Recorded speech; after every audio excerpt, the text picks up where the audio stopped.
Hello everyone, welcome to this next question on complex analysis. This question is from GATE 2013 and it is of 1 mark. The question says, what is the coefficient of the term z minus pi whole square in the Taylor series expansion of the function f of z defined like this around the point z is equal to pi? So here we need to find the coefficient of the term z minus pi square, right? So for that we should know what is the Taylor series expansion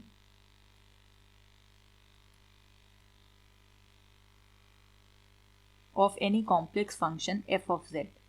So this expansion, if I am expanding this function about the point z is equal to a, then this would be f of z is equal to f of a plus f dash a, where this dash represents the derivative of this function, and then we have f double dash of a divided by 2 factorial multiplied by z minus a whole square, where this double dash denotes the second order derivative. This triple dash denotes the third order derivative of the function f evaluated at the point a.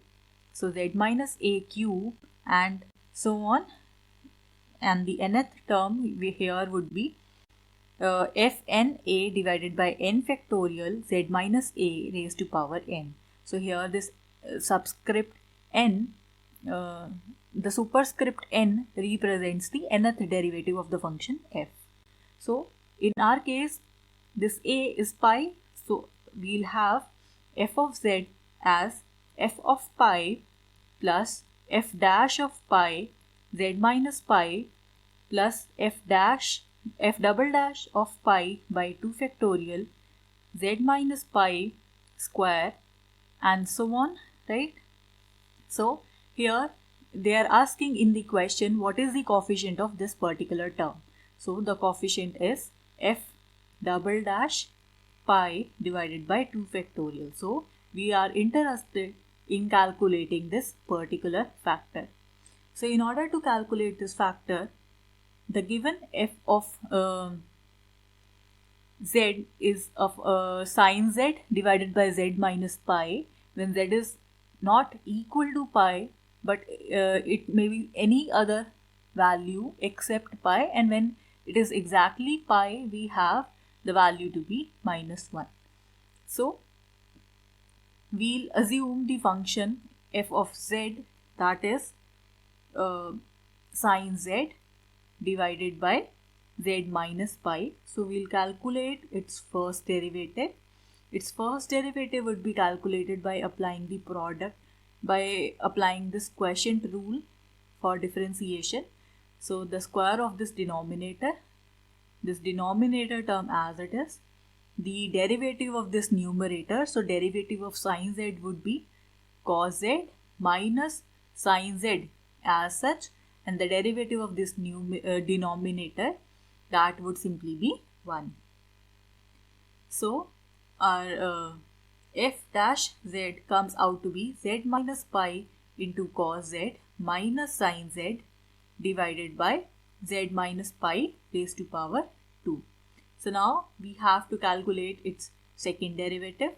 So f double dash of z would be obtained by again applying the quotient rule. So it would be z minus pi raised to power 4 now, z minus pi square as such, this factor in the denominator as such, right?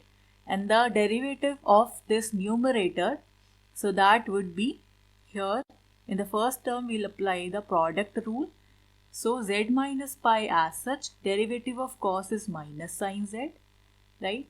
And then cos z as such, the derivative of z minus pi would be 1.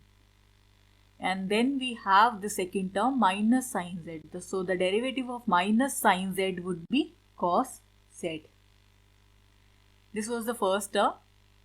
So the denominator as such, derivative of this term, minus the numerator as such, so z minus pi into cos z and minus sine z, and the derivative of the denominator, that would be 2 into z minus pi. So here you see this z minus pi is appearing in both the terms, so we can cancel it out.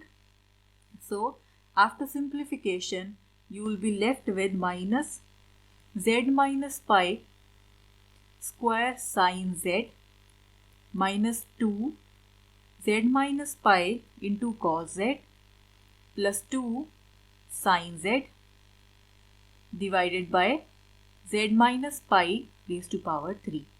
So you can simplify this. So we are left with this term. So now, in order to calculate the coefficient, we are required to calculate the double derivative at the point pi. So we'll substitute the values over here, because you see, if you substitute the value of pi directly into this term, you will have 0 by 0 form, something of that sort. So we'll write this to be limit z goes to pi and this whole factor as such, minus z minus pi square sine z minus 2 into z minus pi cos z plus 2 sine z whole divided by z minus pi cube. So this is the thing. Now if you substitute the limit directly, you will obtain 0 by 0 form. So here we have to apply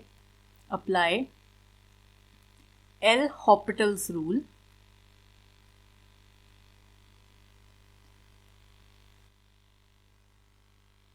According to this rule, what we do is we take the derivative of the numerator separately and take the derivative of this denominator separately. So we would be having limit z going to pi. Firstly, we'll take the derivative of this numerator term. So here these are two terms, so we'll apply the product rule for derivatives, and then we would have z minus pi square cos of z. This is the derivative of first term. For the second term, again we have to apply the product rule, so it would be the derivative of cos z and then the derivative of the first factor, so that would be 1 into cos of z, and then the derivative of this term, 2 sine z's derivative would be 2 cos z. So this is this. So these factors cancels, and in the numerator we would have 3 z minus pi square only, right? So now here we can cancel this factor, this 1 power and this factor with the 1 power over here. So we are left with limit z goes to 0 minus 2 sine z, and obviously this term and this term they also cancel with each other, so no need to write this one. So we are only left with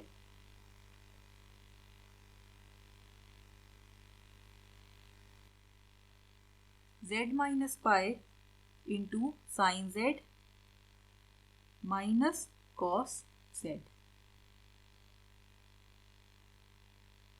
by 3. No, I'm sorry.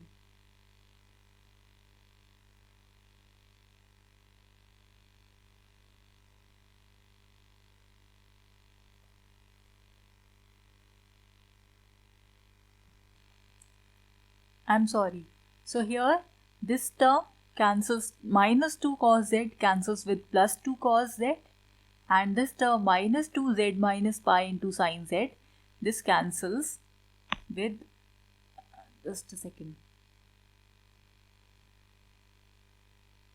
This term cancels with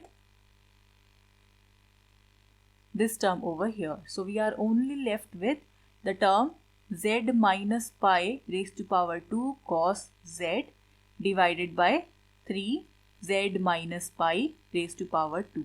So obviously this term also cancels with this term.